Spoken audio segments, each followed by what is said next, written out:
Manusia sebagai cucu Tuhan, misteri dan asal-usul alam semesta dalam mitologi Batak, kompas jiwa peradaban. Banyak orang mengira mitologi hanyalah dongeng pengantar tidur yang perlahan terlupakan oleh zaman.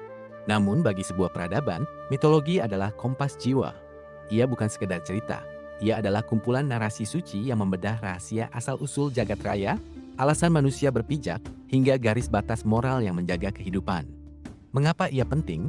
Karena di dalam mitologi, sebuah bangsa menemukan jati dirinya.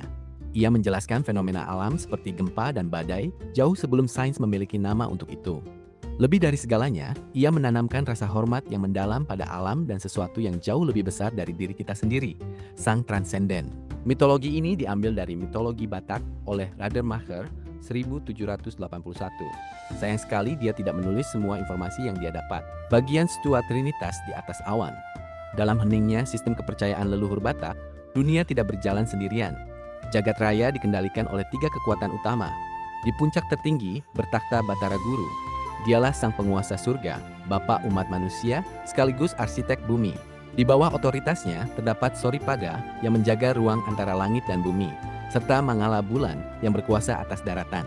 Meskipun mereka memiliki domain masing-masing, semuanya tunduk pada satu perintah mutlak, Batara Guru. Namun, spiritualitas Batak tidak berhenti di sana. Mereka melihat Tuhan di mana-mana dalam panteisme yang hidup, setiap sungai, hutan, laut, bahkan hingga kancah peperangan memiliki dewa penjaganya sendiri. Bagian 2. Amukan Naga Padoha dan daratan yang hilang. Namun, sejarah dunia versi mereka berakar pada sebuah tragedi. Alkisah, ada entitas raksasa bernama Naga Padoha yang memikul beratnya beban bumi. Suatu ketika, karena kelelahan yang luar biasa, ia menggelengkan kepalanya.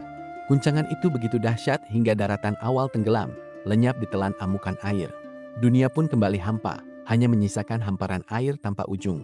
Di tengah kekosongan inilah, Putri Batara Guru, Putih Orla Bulan, memohon izin untuk turun ke dunia. Ia mewujudkan dirinya sebagai burung hantu putih, ditemani oleh seekor anjing setia. Melihat putrinya tak punya tempat berpijak, Batara Guru menjatuhkan sebuah gunung raksasa dari surga Gunung Bakara. Dari titik inilah, di tanah Batak, daratan baru perlahan tumbuh dan meluas, menggantikan bumi yang telah lama mati. Bagian 3. Belenggu dan awal mula kehidupan. Demi menjaga dunia baru ini, Batara Guru mengutus putra bersayapnya, layang-layang mandi, untuk membelenggu tangan dan kaki Naga Padoha agar tak lagi mengamuk.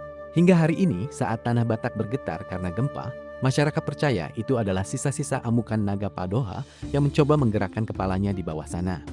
Di atas bumi yang kini aman, Putih Orla Bulan melahirkan 3 putra dan 3 putri. Inilah yang dipercaya sebagai benih pertama umat manusia.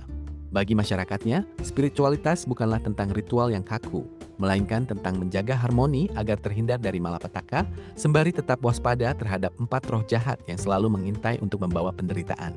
Bagian 4. Hubungan intim sang cucu dan kakek. Inilah yang membuat filosofi Batak begitu unik dan berani. Jika agama-agama besar mengenal manusia sebagai hamba atau anak Tuhan, orang Batak memposisikan diri mereka sebagai cucu Tuhan. Dalam falsafah Batak, seseorang baru bisa disebut kakek atau opung jika ia memiliki cucu. Dengan menyebut sang pencipta sebagai opung mula jadi Nabolon atau Nini di Bata, mereka menunjukkan sebuah kemesraan spiritual yang luar biasa intim. Tuhan bukan sosok yang jauh dan menakutkan, melainkan sosok kakek yang dekat yang menyayangi keturunannya yang sedang meniti kehidupan di atas tanah hasil pemberian surga, di mana hanya seorang cucu yang bisa menginjak piring makanan kakeknya yang akan disenyumi, karena semua kelakuan cucunya adalah gambaran dirinya sendirinya, yakni cucu adalah kakek dan kakek adalah cucu. Sehingga di peradaban Batak Toba, seorang kakek adalah lazim memanggil cucunya sebagai kakek. Bisa kita disebut dalam pandangan Kristen, Tuhan adalah segambar dan serupa manusia. Filosofi ini menempatkan orang Batak dalam posisi yang berbeda secara unik. Bukan hamba, bukan anak, melainkan cucu Tuhan. Sebutan sang pencipta sebagai opung kakek menandakan hubungan kekeluargaan spiritual yang intim dan bersahabat. Tuhan bukanlah sosok yang jauh dan menakutkan, melainkan sosok kakek penyayang yang dekat, yang menyukai keturunannya yang sedang meniti kehidupan di atas tanah hasil pemberian surga.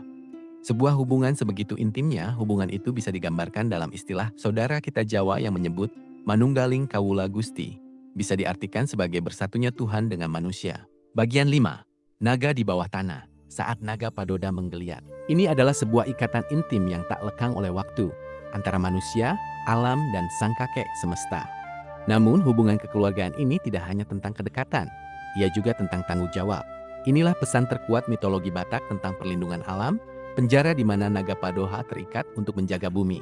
Dalam narasinya, naga Padoha menggeliat dan menyebabkan gempa bumi ketika manusia tidak menjaga harmoni. Secara geografis, Sumatera terletak di atas dua jalur raksasa yang merupakan pergerakan naga Padoha, tektonik cincin api dunia. Pertama, jalur subduksi di pantai barat, di bawah lautan yang gelap, dan kedua, jalur patahan Sumatera yang membentang tepat di bawah pegunungan Bukit Barisan.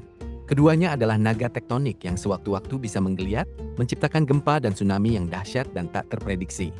Mitologi mengajari kita, akar pohon yang tercerabut, ekosistem yang dirusak, adalah salah satu sumber malapetaka. Ketidakseimbangan alam yang kita ciptakan dapat mengakibatkan gerakan naga tektonik ini menjadi tak terkendali.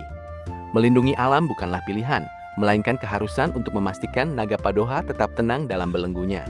Bagian 6. Belajar berpikir dari leluhur, sebab akibat yang jelas. Di luar dari itu, mitologi menunjukkan bagaimana leluhur Batak mengajari kita cara berpikir. Segala sesuatu memiliki alasan, memiliki sebab, dan memiliki akibat. Mitologi bukanlah sekedar dongeng mistis, melainkan cara leluhur kita menjelaskan fenomena sebab akibat yang nyata di alam. Ketika naga Padoha menggeliat, gempa terjadi. Itu adalah jawaban atas pertanyaan mengapa. Leluhur kita mengajak kita untuk tidak berhenti berpikir, untuk selalu menelaah gejala alam dengan pikiran terbuka dan menemukan jawaban di alam itu sendiri. Filosofi hidup ini mengajarkan kita untuk berpikir rasional dan logis. Jika kita merusak sebab, akibatnya akan mematikan. Tuhan kita adalah kakek, tetapi alam kita adalah naga yang siap amuk jika diganggu ketenangannya. Menjadi cucu Tuhan berarti menjadi penjaga alam yang bijaksana, yang menggunakan akal budi untuk menjaga keserasian bumi agar tetap layak dihuni oleh generasi-generasi cucu berikutnya.